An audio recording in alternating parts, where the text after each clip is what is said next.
Megyn Kelly, my boss, Megyn Kelly, who is producing this show, mother of all mothers, our queen. I am now on MK Media. That is where we're coming to you right now.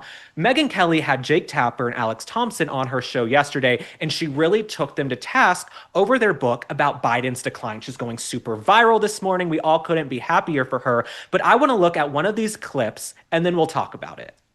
And Alex and I are here to say that conservative media was right and conservative media was correct, and that there should be a lot of soul searching, not just among me, but among the legacy media to begin with, all of us, for how this was covered or not covered sufficiently.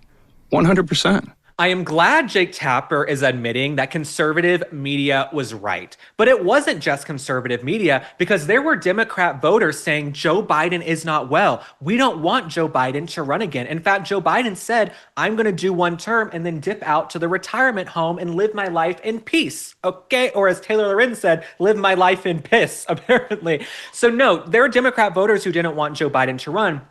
But conservative media, we were the ones saying time and time again. I made hundreds of videos starting in about 2022. We're now in 2025, detailing Biden's decline, every gaffe, every misstep, every mistake. And we gave the man grace. Jake Tapper on Megyn Kelly's show yesterday, he said, well, Biden, he often put his foot in his mouth. He often said the wrong thing. But the fact of the matter is, this was not just putting your foot in your mouth. Joe Biden was really a disaster. It was clear to anybody with eyes and ears that the man was not doing well. But Jake Tapper, you did run cover. You did run cover. I know you want to do revisionist history and ingratiate yourself now to conservative media because you want to have a future career. You know, CNN's ratings are in the gutter. You want to be loved by conservative media, so you're falling on the sword. But no, when you had Lara Trump on, you pushed on her, you demeaned her, you denigrated her for bringing up the fact that Joe Biden seemed to be in serious cognitive decline.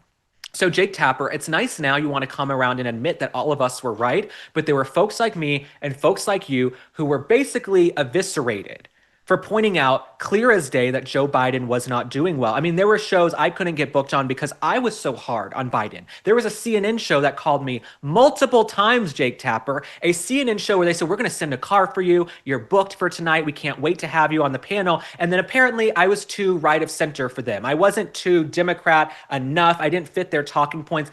Always canceled on me. So when CNN and Jake Tapper decide to have more of a cornucopia of voices on their network from conservative media, then we can talk, but you're not putting your money where your mouth is.